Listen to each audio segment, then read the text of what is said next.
saya Dirham Wahidin dengan NIM 03.1369.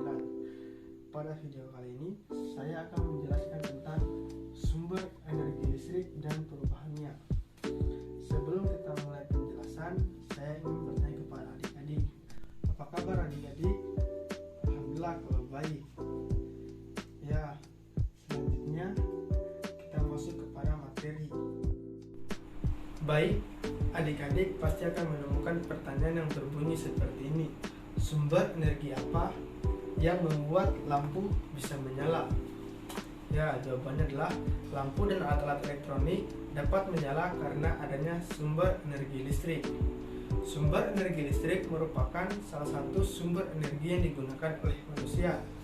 Adapun beberapa alat yang digunakan manusia dengan bantuan energi listrik yaitu seperti lampu, televisi, kipas angin, AC, kulkas, dan lain-lain. Namun adik-adik, apakah kalian mengetahui mengenai perubahan energi listrik sehingga kita dapat menggunakan alat-alat tersebut?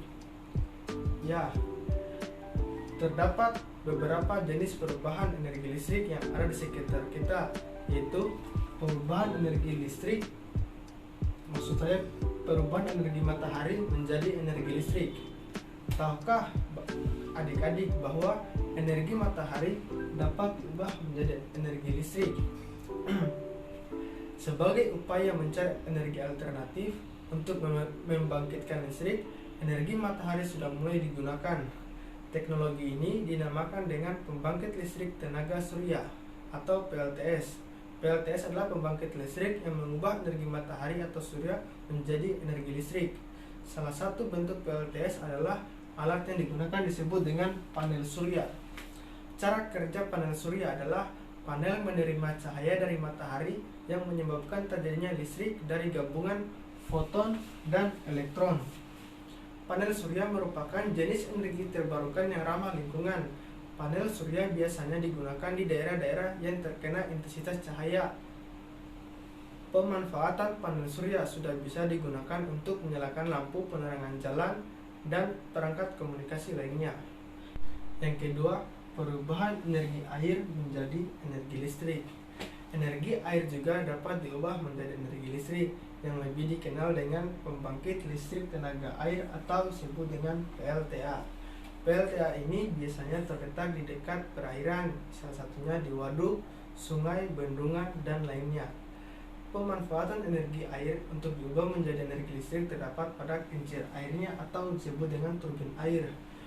Proses perubahan energi pada kincir air adalah energi air yang mengalir dari sumber air seperti bendungan akan berubah menjadi energi mekanik pada saat mengenai turbin. Setelah itu, energi mekanik diubah menjadi energi listrik dengan bantuan generator. Energi listrik yang sudah dihasilkan ini selanjutnya akan dialirkan ke pemukiman penduduk agar bisa digunakan oleh masyarakat. Dan yang ketiga adalah perubahan energi angin menjadi energi listrik. Selain matahari dan air, energi angin juga bisa diubah menjadi energi listrik. Kincir angin dimanfaatkan sebagai pembangkit listrik tenaga angin. Kincir angin dapat bergerak karena adanya energi angin.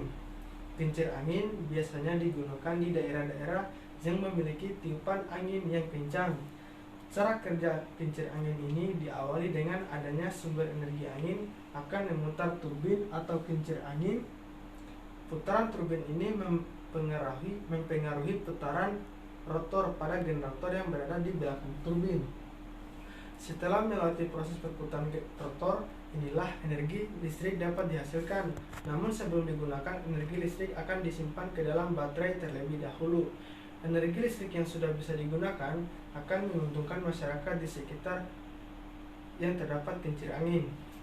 Adanya panel surya, kincir air, dan kincir angin akan membantu manusia untuk menemukan sumber energi listrik alternatif. Selain tidak dapat habis, energi listrik alternatif ini juga dapat ramah lingkungan. Jadi seperti itulah penjelasan dari saya tentang sumber energi listrik dan perubahannya. Jika ada yang ingin... Saya Pak, pertanyaan saya yaitu, apa yang terjadi jika kita tidak menghemat listrik? Sekian, terima kasih. Baik, Terima kasih atas pertanyaannya. Pertanyaan sangat bagus. Selanjutnya saya akan menjawab pertanyaan tersebut. Apa yang terjadi jika kita tidak menghemat listrik? Melakukan pemborosan energi apapun itu tidak baik dan dapat menimbulkan kerugian. Begitu juga dengan pemborosan energi listrik. Adapun beberapa dampak yang terjadi jika kita tidak menghemat listrik, yaitu pertama, pasokan listrik akan cepat habis. Kedua, pembayaran listrik akan meningkat dan semakin mahal. Ketiga, terjadinya pemanasan global.